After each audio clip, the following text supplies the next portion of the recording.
जय शिवराय, जय महाराणा. नमस्ते मित्रांनो. आज आपण एका अत्यंत महत्त्वाच्या विषयावर बोलणार आहोत. शेवटपर्यंत व्हिडिओ पहा. पैसा आपल्या जीवनातील याचं स्थान. मान्य आहे की पैशाशिवाय पान हलत नाही. जीवनातली सगळी सुखं आपण पैशानेच विकत घेतो. एवढंच नाही, आपल्या भारतासारख्या देशात आबरू नुकसानीचा दावा सुद्धा पैशाच्या स्वरूपातच केला जातो.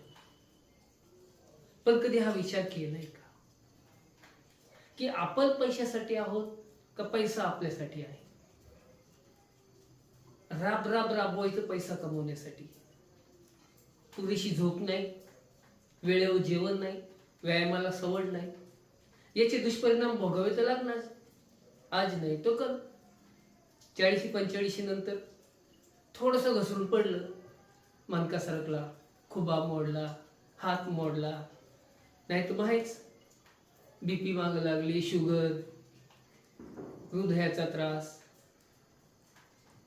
मग आपण हा जो कष्ट करून जमवलेला पैसा आहे तो स्वतःच्याही वापरात येत नाही, मुलाबाळांनाही मिळत नाही. डॉक्टरांकडे त्यातला बराचसा भाग जातो. मग आपण पैसे कमवतो कुणासाठी? आपल्यासाठी का डॉक्टरांसाठी? आणि हे जर टाळायचं असेल तर त्याला एकच पर्याय आहे मित्रांनो, की व्यायाम करणे, वेळेवर व्यायाम करणे. आणि व्यायाम आपण कधी करू शकतो? कुठलीही गोष्ट आपण कधी करू शकतो? ज्या वेळेला ती अत्यंत गरजेची वाटते त्यावेळेला आपोआप सवड निघते. तुम्ही सुद्धा सवड काढा, व्यायाम करा, स्वस्थ राहा. जय हिंद.